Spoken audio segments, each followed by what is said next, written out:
can we just start from the beginning of like, how did you get the gig to build a studio? Because that's pretty crazy. Yeah. So my career has been like kind of based around audiovisual my whole life. Musician, audio engineer, network, IT, just kind of multifaceted. So like over the years, I just, built relationships, have a lot of people in my network. And yeah, I lost my job last year, or what was it? Right during COVID, 2020, like May-ish, Okay. something like that. And so we're all like grinding, we're all trying to like figure out what are we gonna do next? Do I want to go for another company? Nobody was hiring at the time. And I also felt like, man, like I have too many things I'm involved in that like it just made more sense to start working for myself, if that makes sense. And, started going back to doing like home AV installs. I had sold my studio the year before, so I was kind of getting away from like recording studio work. And then just a buddy of mine who's connected with Joe introduced me, and that was pretty much it. Joe needed a studio. I had built them in the past, and just turned into what it is. And I think, yeah, I mean, it's kind of a funny story because it's like one of those underdog stories, right? Who's this dude? Who's this dude from the inner city, yada yada. That's what I love about it, actually. Yeah. And that's cool. Yeah, I mean, I think it's inspirational for anybody who's looking to do something with their own business and take that leap of faith. Is like, my wife and I were talking about this last night, and it was really an integral moment in my career, and I think something that like we as humans don't necessarily get around to giving much thought or like introspection to, is like you can kind of do whatever you want and you can be super skilled, but there's like a couple different facets of like where success comes from, right? Like just blatant, like relentless, like work ethic, right? And then there's just general like talent, being able to do something that you're interested in and just, be proficient in it. And then there's just luck.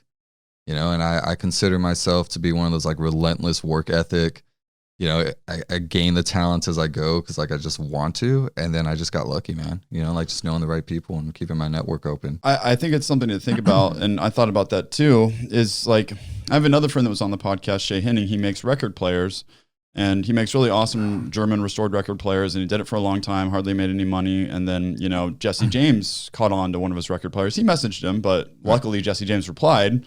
He bought a record player from him, and then he helped him basically put it up on Instagram, and then his company blew up. So it's like doing all that hard work for no recognition really for a long time, and then something happens that, gets you that exposure. Right. And some people, you got the exposure, and that's awesome. But I think about that, it's like some people just never get the exposure. There's a lot of people doing cool shit. Yeah, for sure. And what's cool about being someone like Joe Rogan, I'd love to be in a position someday to where it's like, I would even like seek out those underdogs to try to find people that are like working hard or doing something cool. And it's like, I need something from in that category. Let me find somebody that hasn't been noticed yet. You know what I mean? Most definitely. Mm-hmm. Yeah. I mean, and that's kind of monumental in like history, right? Like you're the guy who discovered so-and-so and then from there, you had that relationship and it becomes something to where like you almost feel not responsible, but you feel like it was like a huge help in like helping, getting them to where they need to be, like at least mentally. For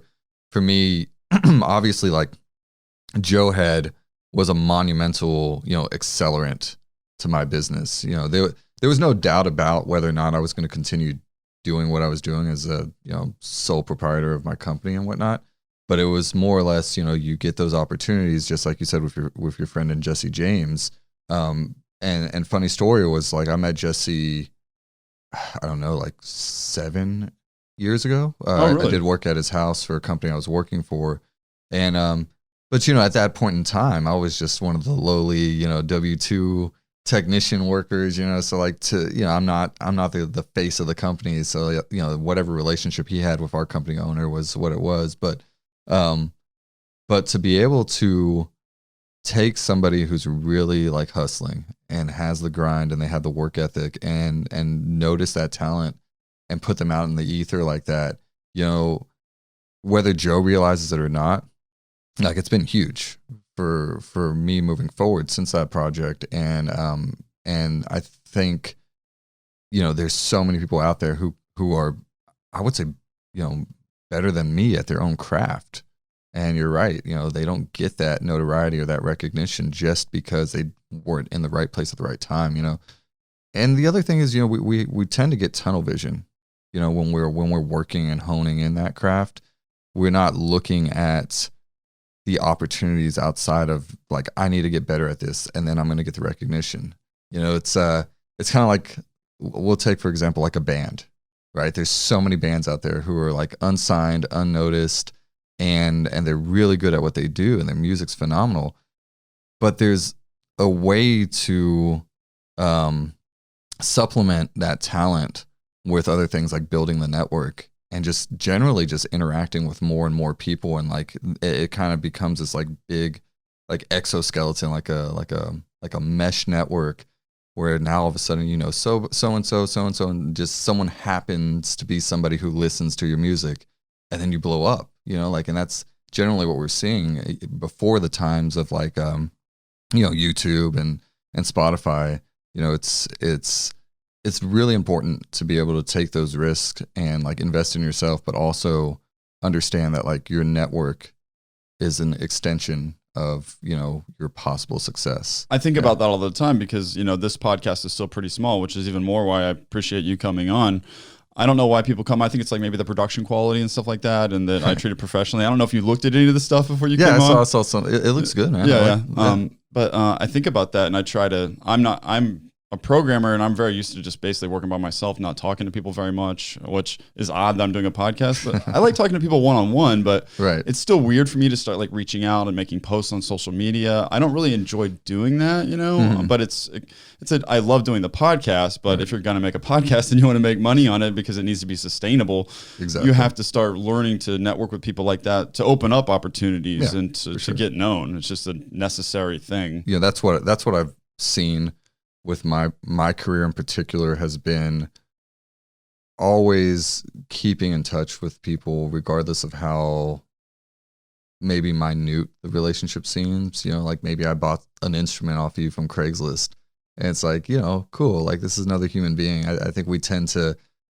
when we leave certain social situations, we almost kind of block that out the moment we leave, right? Like you and I are talking now, but the moment I leave, how often are we going to think about this conversation moving forward? Because you're going to get busy, I'm going to get busy, things are going to happen. Well, why do you think that is though? Because I think about that a lot too, and I'm like, man, I should be following up with these people, and I should. But part of it is like, I've talked to friends about it. I feel it's like you get your core group of friends, and you kind of just get nestled into that, and you're like, do I want to start building and maintaining a new relationship? Because you don't really get the reward of the relationship and the friendship until you've done the work to like.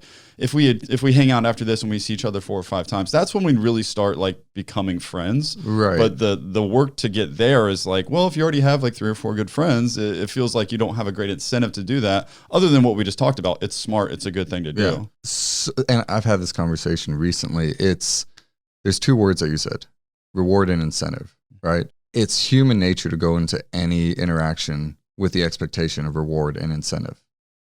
And by doing so, we're limiting ourselves to the opportunities for growth. And unfortunately, if I went into Joe's project or any project thinking I was going to get rewarded by it rather than just genuinely wanting to do it, I don't think that the outcome would have been the same. Because the perception of it is, I'm doing this service for you, you owe me this. And then from there, there's kind of, you're stifled in the conversations and like the growth you can have like on a one-on-one level, because you're looking at it as that, product, money, interaction. Same thing when you interact with people. And that's how I feel about it. Is it doesn't matter what that interaction may be, and you're not always going to see eye to eye to people, but as you start to follow up with them more often, as you start to talk to people, and as you start to get to know them and genuinely care about what they have to say, it's almost like what we're doing right now. Like, why do people have podcasts? They want to get to know somebody, right? They want to talk. They want to get inside someone's head and understand why they do the things they do. And for me, as I move forward with what I'm doing, the irony is I don't listen to podcasts at all. And now I've become somebody who is like sought out to build and design podcast studios. But I think there's a level of personability in anything you do that will be the most pivotal point in your career as a person. How you treat people, following up with them, like taking an interest in who they are. And it's almost like sales 101. But sales is nothing more than just building relationships, you know? And if you're genuine about that, like that's where the success comes from. So hopefully that's not a roundabout way of saying, you know, like, hey, you know, anything you do is really rooted in relationships, you know?